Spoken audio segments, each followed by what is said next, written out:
रंगमंडप में राजकुमारों के अस्त्र कौशल का प्रदर्शन और कर्ण को अंग देश का राजा बनाना। वैशंपायन जी कहते हैं, जन्मेजय, द्रोणाचार्य ने राजकुमारों को अस्त्र विद्या में निपुण देखकर कृपाचार्य, सोमदत्त, बाहलीक, भीष्म, व्यास और विदुर आदि के सामने धृतराष्ट्र से कहा, राजन, सभी राजकुमार सब प्रकार की विद्या में निपुण हो चुके हैं। आपकी इच्छा हो, अनुमति दें तो उनकी अस्त्र विद्या का कौशल एक दिन सबके सामने दिखाया जाए। धृतराष्ट्र ने प्रसन्न होकर कहा, आचार्य, आपने हमारा बहुत बड़ा उपकार किया है। आप जिस समय, जिस जगह, जिस प्रकार अस्त्र कौशल का प्रदर्शन उचित समझते हो, करें। उसके लिए जिस प्रकार की तैयारी आवश्यक हो, उसकी आज्ञा करें। तदनंतर उन्होंने विदुर जी से कहा, विदुर, आचार्य के आज्ञानुसार तैयारी कराओ। ये काम मुझे बहुत प्रिय है। द्रोणाचार्य ने रंग मंडप के लिए एक झाड़ झंखाड़ से रहित समतल भूमि पसंद की। जलाशयों के कारण वो भूमि और भी सुहावनी थी। शुभ मुहूर्त में पूजा करके रंग मंडप की नींव डाली गई। रंग मंडप तैयार होने पर उसमें अनेकों प्रकार के अस्त्र शस्त्र टांगे गए और राजघराने के स्त्री पुरुषों के लिए उचित स्थान बनवाए गए। स्त्रियों और साधारण दर्शकों के स्थान अलग अलग थे। नियत दिन आने पर राजा धृतराष्ट्र, भीष्म एवं कृपाचार्य के साथ वहां आए। चारों ओर मोतियों की झालरें लटक रही थीं। साथ ही गांधारी, कुंती एवं बहुत सी राजपरिवार की महिलाएं भी अपनी अपनी दासियों के साथ आईं। ब्राह्मण, क्षत्रिय, वैश्य आदि आकर यथास्थान बैठ गए। वहां की भीड़ उमड़ते समुद्र के समान जान पड़ी। बाजे बजने लगे। आचार्य द्रोण श्वेत वस्त्र, श्वेत यज्ञोपवीत और श्वेत पुष्पों की माला पहने अपने पुत्र अश्वत्थामा के साथ वहां आए। उनके सिर के और मूछ दाढ़ी के बाल भी श्वेत ही थे। द्रोणाचार्य ने समयानुसार देवताओं की पूजा कर वेदज्ञ ब्राह्मणों से मंगल पाठ करवाया। राजकुमारों ने पहले धनुष बाण का कौशल दिखलाया, तदनंतर रथ, हाथी और घोड़ों पर चढ़कर अपनी अपनी युद्ध चातुरी प्रकट की। उन्होंने आपस में कुश्ती भी लड़ी। इसके बाद ढाल तलवार लेकर तरह तरह के पैंतरे बदलने तथा हस्तलाघव दिखलाने लगे। सब लोग उनकी फुर्ती, सफाई, शोभा, स्थिरता और मुट्ठी की मजबूती आदि देखकर प्रसन्न हुए। भीमसेन और दुर्योधन दोनों हाथ में गदा लेकर रंगभूमि में उतरे। वे पर्वत शिखर के समान हट्टे कट्टे वीर, लंबी भुजा और कसी कमर के कारण बड़े ही शोभायमान हुए। वे मदमत हाथियों के समान चिंघाड़ चिंघाड़ कर पैतरे बदलने और चक्कर काटने लगे। विदुर जी धृतराष्ट्र को और कुंती गांधारी को सब बातें बतलाती जाती थीं। उस समय दर्शकों में दो दल हो गए। कुछ लोग भीमसेन की जय बोलते तो कुछ लोग राजा दुर्योधन की। समुद्र के समान उमड़ती हुई भीड़ का कोलाहल सुनकर द्रोणाचार्य ने अश्वत्थामा से कहा, बेटा, अब इन्हें रोक दो। बात बढ़ जाएगी तो दर्शक गड़बड़ कर बैठेंगे। अश्वत्थामा ने उनकी आज्ञा का पालन किया। द्रोणाचार्य ने खड़े होकर बाजे बंद करवाए और गंभीर स्वर से कहा, अब आप लोग अर्जुन का अस्त्र कौशल देखें। ये मुझे सबसे अधिक प्रिय हैं। अर्जुन रंगभूमि में आए। उन्होंने पहले आग्नेयास्त्र से आग पैदा की, फिर वारुणास्त्र से जल उत्पन्न करके उसे बुझा दिया। वायव्यास्त्र से आंधी चला दी, पर्जन्यास्त्र से बादल पैदा कर दिए, भौमास्त्र से पृथ्वी और पर्वतास्त्र से पर्वत प्रकट कर दिए। अंतर्धानास्त्र के द्वारा वे स्वयं छिप गए। वे क्षण भर में बहुत लंबे हो जाते तो पलक मारते बहुत छोटे। लोगों ने चकित होकर देखा कि वे दम भर में रथ के धुरे पर तो उसी क्षण रथ के बीच में और पलक मारते पृथ्वी पर अस्त्र कौशल दिखा रहे हैं। उन्होंने बड़ी फुर्ती, सफाई और खूबसूरती के साथ सुकुमार, सूक्ष्म और भारी निशाने उड़ाकर अपनी निपुणता दिखलाई। उन्होंने लोहे के बने सुअर को इतनी फुर्ती से 5 बाण मारे कि लोग एक ही बाण देख पाए। चंचल निशाने को भी बेधा। इसके बाद खड्ग युद्ध, गदा युद्ध तथा धनुर्युद्ध के अनेक पैंतरे तथा हाथ दिखलाए। इसी समय कर्ण ने रंगभूमि के भीतर प्रवेश किया। जान पड़ा मानो कोई जीता जागता पहाड़ टहलता हुआ आ रहा है। कर्ण ने अर्जुन को संबोधित करके कहा, अर्जुन, घमंड न करना। मैं तुम्हारे दिखाए हुए काम और भी विशेषता के साथ दिखाऊंगा। उस समय दर्शकों में तहलका मच गया और वे इस प्रकार खड़े हो गए मानो यंत्र से उन्हें एक साथ खड़ा कर दिया गया हो।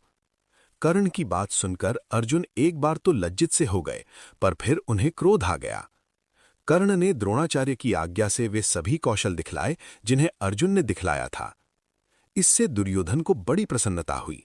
उसने कर्ण को गले लगाकर कहा, मेरे सौभाग्य से ही आपका आगमन हुआ है। हम और हमारा राज्य आपका ही है। इच्छानुसार इसका उपभोग कीजिए। कर्ण ने कहा, मैं तो स्वयं आपके साथ मित्रता करने को उत्सुक हूं। इस समय मैं अर्जुन से द्वंद्व युद्ध करना चाहता हूं।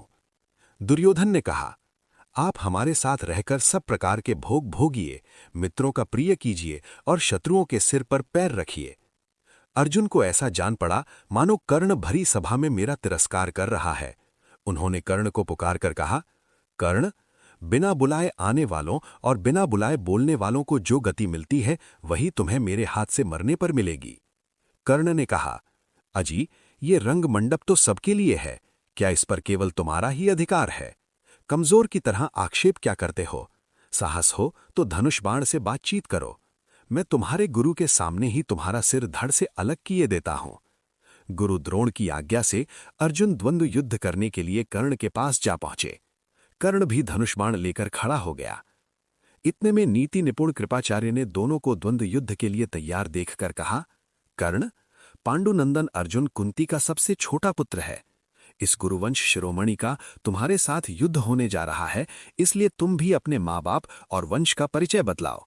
ये जान लेने पर ही युद्ध करने न करने का निश्चय होगा, क्योंकि राजकुमार अज्ञात कुलशील अथवा नीच वंश के पुरुष के साथ द्वंद्व युद्ध नहीं करते। कर्ण पर मानो 100 घड़ा पानी पड़ गया। उसका शरीर श्रीहीन हो गया, मुंह लज्जा से झुक गया।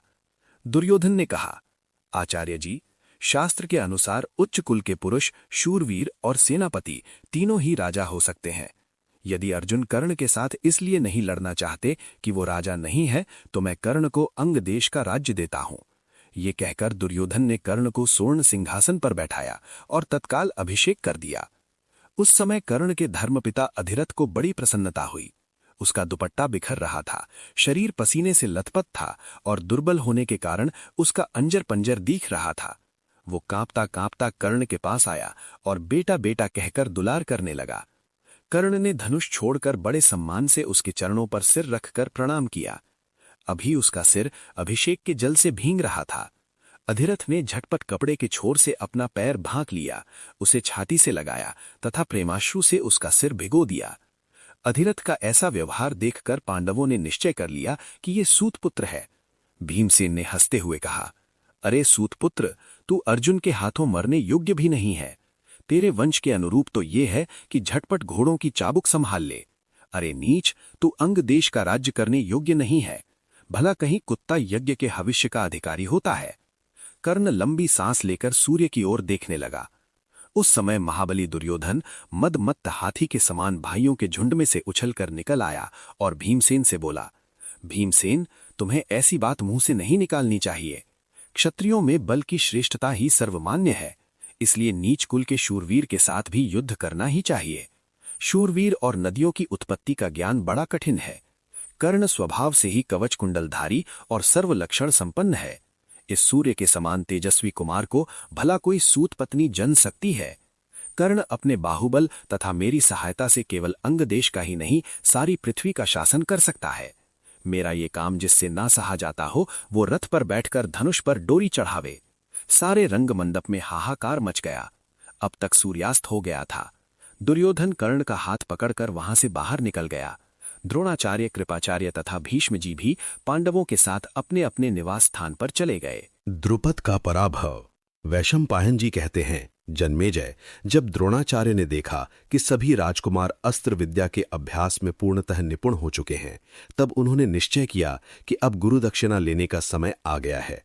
उन्होंने सब राजकुमारों को अपने पास बुलाकर कहा, तुम लोग पांचाल राज द्रुपद को युद्ध में पकड़कर ले आओ। यही मेरे लिए सबसे बड़ी गुरु दक्षिणा होगी। सबने बड़ी प्रसन्नता से गुरुदेव की आज्ञा स्वीकार की और उनके साथ शस्त्र धारण कर रथ पर सवार हो पांचाल नगर की यात्रा कर दी। दुर्योधन, कर्ण, युयुत्सु, दुशासन और दूसरे राजकुमार पहले आक्रमण करके मैं पकड़ूंगा, ऐसा निश्चय करके आपस में स्पर्धा करने लगे। उन्होंने क्रमशः देश में और फिर राजधानी में प्रवेश किया। पांचाल राज द्रुपद ने बड़ी शीघ्रता से किले से बाहर निकलकर अपने भाइयों के साथ आक्रमणकारियों पर बाण वर्षा शुरू कर दी। अर्जुन ने दुर्योधन आदि कौरवों को बहुत घमंड करते देखकर पहले ही द्रोणाचार्य से कहा था, आचार्य चरण, इन लोगों को पहले अपना पराक्रम दिखा लेने दीजिए। ये लोग पांचाल राज को नहीं पकड़ सकेंगे, इनके बाद हम लोगों की बारी आएगी। अर्जुन अपने भाइयों के साथ नगर से आधा कोस इधर ही ठहर गए थे। उधर द्रुपद ने अपने बाणों की बौछार से कौरवों की सेना को चकित कर दिया। वे इतनी फुर्ती और सफाई से बाण चला रहे थे कि कौरव भयवश उन्हें अनेक रूपों में देखने लगे। जिस समय द्रुपद घमासान बाण वर्षा कर रहे थे, उस समय शंख, भेरी, मृदंग और सिंहनाद से सारी राजधानी गूंज उठी। धनुष की टंकार आकाश का स्पर्श करने लगी। इधर दुर्योधन, विकर्ण, सुबाहु और दुशासन आदि भी बाण चलाने में कोई कोर कसर नहीं रखते थे। द्रुपद अलात चक्र अर्थात बनेठी की तरह घूम घूम कर अकेले ही सबका सामना कर रहे थे। उस समय पांचाल राज की राजधानी के सभी साधारण और असाधारण नागरिक, जिनमें बच्चे, बूढ़े और स्त्रियां भी थीं, लाठी मूसल आदि लेकर निकल पड़े और बरसते हुए बादलों के समान कौरवों पर टूट पड़े। कौरवों की सेना पर ऐसी मार पड़ी कि वे उस भयंकर मार के सामने एक क्षण भी नहीं ठहर सके। रोते चिल्लाते पांडवों के पास भाग आए। कौरवों का करुण क्रंदन सुनकर पांडवों ने द्रोणाचार्य के चरणों में प्रणाम किया और रथ पर सवार हुए। अर्जुन ने युधिष्ठिर को रोक दिया। नकुल और सहदेव को अपने रथ के चक्कों का रक्षक बनाया। भीमसेन हाथ में भीषण गदा लेकर सेना के आगे आगे स्वयं चलने लगे। अभी द्रुपद आदि वीर कौरवों को हराकर हर्षनाद कर ही रहे थे कि अर्जुन का रथ दिशाओं को गुंजायमान करता हुआ वहां पहुंच गया। भीमसेन दंडपाणी काल के समान हाथ में गदा लेकर द्रुपद की सेना के भीतर घुस गए और गदा मार मार कर हाथियों के सिर तोड़ने लगे। उन्होंने हाथी, घोड़े, रथ और पैदल समस्त सेना को तहस नहस कर दिया। अर्जुन ने उस महान और विलक्षण युद्ध में बाणों की ऐसी झड़ी लगा दी कि पांचाल राज की सारी सेना ढक गई। पहले सत्यजित ने अर्जुन पर बड़ा भीषण आक्रमण किया, परंतु अर्जुन ने थोड़ी ही देर में उसे युद्ध से विमुख कर दिया। इसके बाद अर्जुन ने द्रुपद का धनुष और ध्वजा काटकर जमीन पर गिरा दिए और 5 बाणों से 12 घोड़ों तथा सारथी को मारा। अभी द्रुपद राज दूसरा धनुष उठाना ही चाहते थे कि अर्जुन हाथ में खड्ग लेकर अपने रथ से कूद पड़े और द्रुपद के रथ पर जाकर उन्हें पकड़ लिया। जब अर्जुन द्रुपद को लेकर द्रोणाचार्य के पास चले, तब सारे राजकुमार द्रुपद की राजधानी में लूटपाट मचाने लगे। अर्जुन ने कहा, भैया भीमसेन, राजा द्रुपद कौरवों के संबंधी हैं, इनकी सेना का संहार मत कीजिए, केवल द्रुपद को ही गुरु के अधीन कर दीजिए। यद्यपि भीमसेन अभी लड़ने से तृप्त नहीं हुए थे, फिर भी उन्होंने अर्जुन की बात मान ली और लौट आए। इस प्रकार पांडव द्रुपद को पकड़कर द्रोणाचार्य के पास ले आए। अब उनका घमंड चूर चूर हो चुका था, धन भी छिन गया था। वे सर्वथा द्रोणाचार्य के अधीन हो रहे थे। उनकी यह स्थिति देखकर आचार्य द्रोण बोले, द्रुपद, मैंने बलपूर्वक तुम्हारे देश और नगर को रौंद डाला है। अब तुम्हारा जीवन तुम्हारे शत्रु के अधीन है। क्या तुम पुरानी मित्रता को चालू रखना चाहते हो? उन्होंने तनिक हंसकर और भी कहा, द्रुपद, तुम प्राणों से निराश मत हो। हम तो स्वभाव से ही क्षमाशील ब्राह्मण हैं। बचपन में हम लोग एक साथ खेला करते थे। वह प्रेम संबंध अब भी है। राजन, मैं चाहता हूं कि हम लोग फिर वैसे ही मित्र बन जाएं। मैं तुम्हें वर देता हूं कि तुम आधे राज्य के स्वामी रहो। तुमने कहा था कि जो राजा नहीं है वह राजा का सखा नहीं हो सकता, इसलिए मैं भी तुम्हारा आधा राज्य लेकर राजा हो गया हूं। तुम गंगा जी के दक्षिण तट के राजा रहो और मैं उत्तर तट का। अब तुम मुझे अपना मित्र समझो। द्रुपद ने कहा, ब्राह्मण, आप जैसे पराक्रमी उदार हृदय महात्माओं के लिए यह कोई आश्चर्य की बात नहीं है।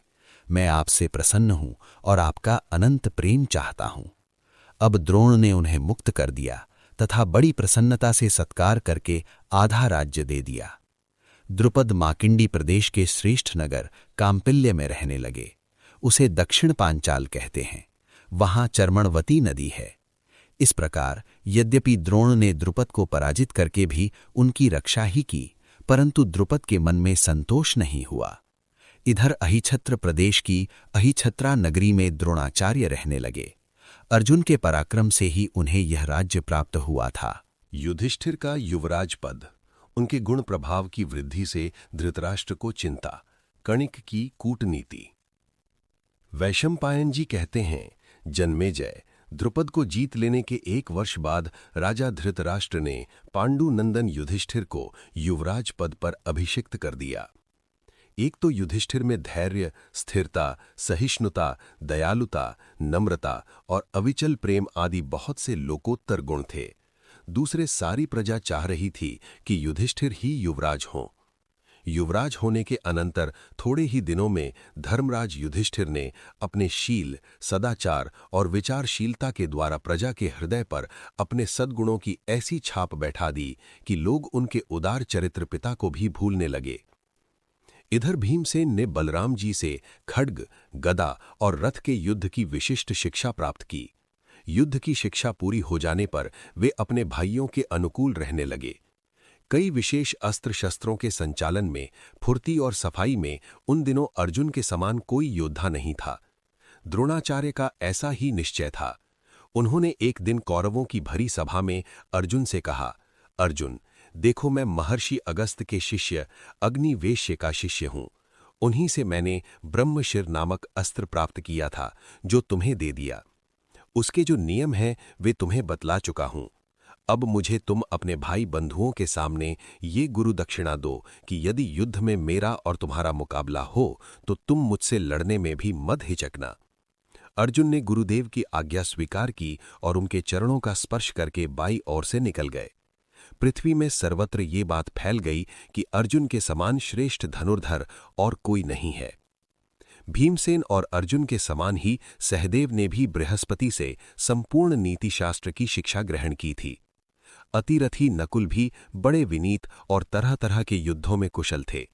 अर्जुन ने तो सौवीर देश के राजा दत्तामित्र को भी, जो बड़ा बली और मानी था, जिसने गंधर्वों का उपद्रव रहते हुए भी 3 वर्ष तक लगातार यज्ञ किया था और जिसे स्वयं राजा पांडु भी नहीं जीत सके थे, युद्ध में मार गिराया।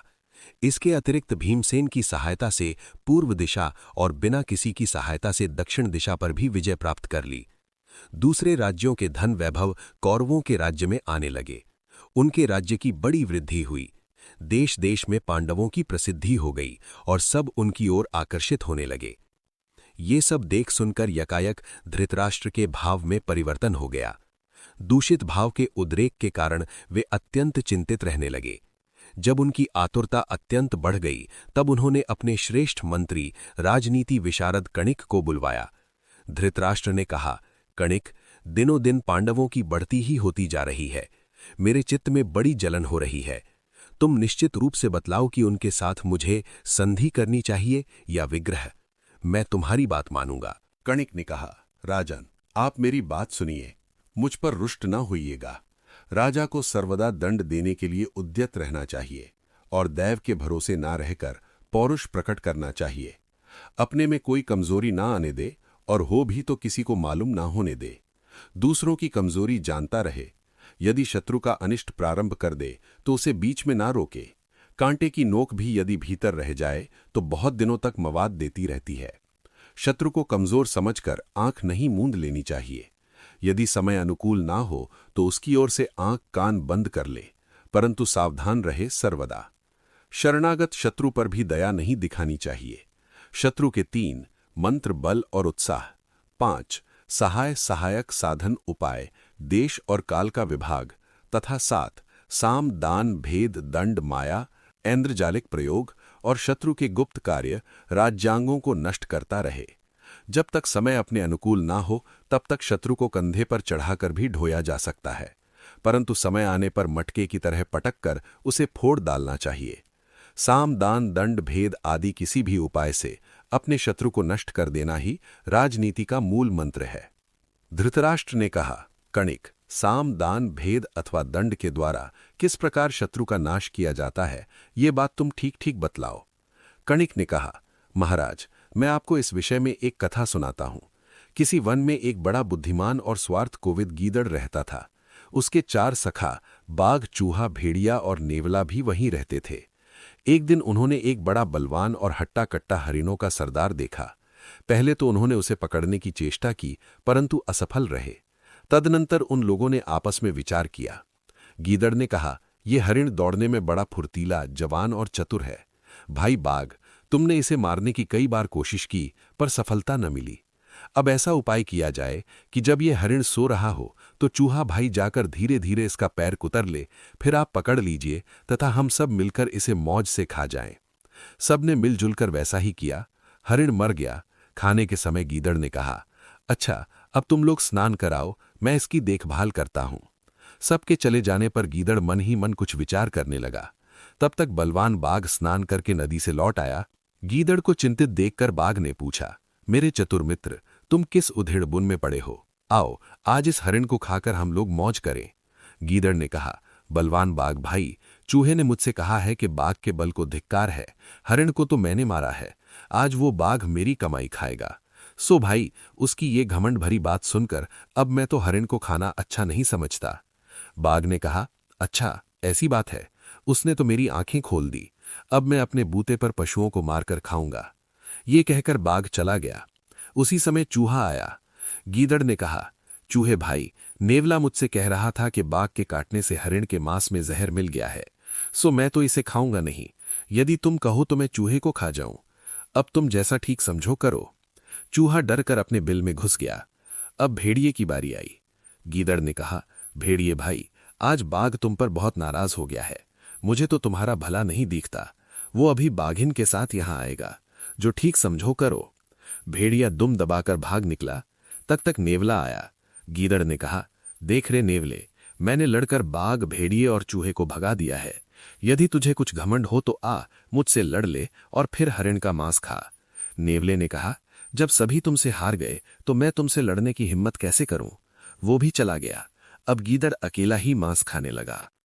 राजन, चतुर राजा के लिए भी ऐसी ही बात है। डरपोक को भयभीत कर दे, शूरवीर को हाथ जोड़ ले, लोभी को कुछ दे दे और बराबर तथा कमजोर को पराक्रम दिखाकर वश में कर ले।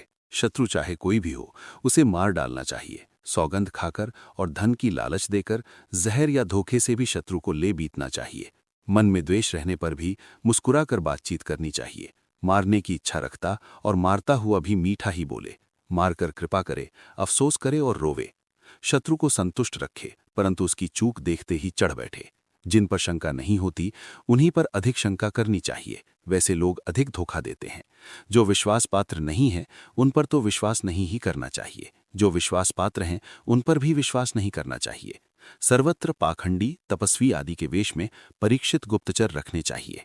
बगीचे, टहलने के स्थान, मंदिर, सड़क, तीर्थ, चौराहे, कुएं, पहाड़, जंगल और सभी भीड़भाड़ के स्थानों में गुप्तचरों को अदलते बदलते रहना चाहिए।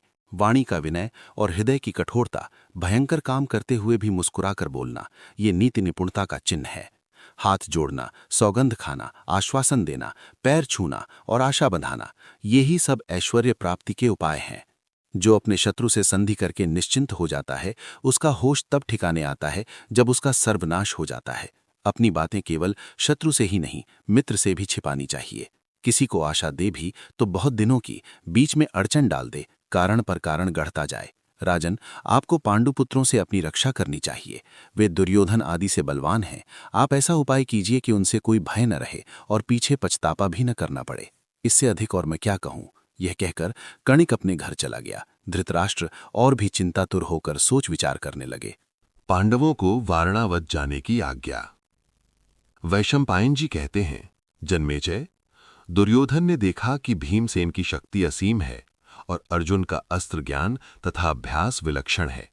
उसका कलेजा जलने लगा। उसने कर्ण और शकुनी से मिलकर पांडवों को मारने के बहुत उपाय किए, परंतु पांडव सबसे बचते गए। विदुर की सलाह से उन्होंने ये बात किसी पर प्रकट भी नहीं की।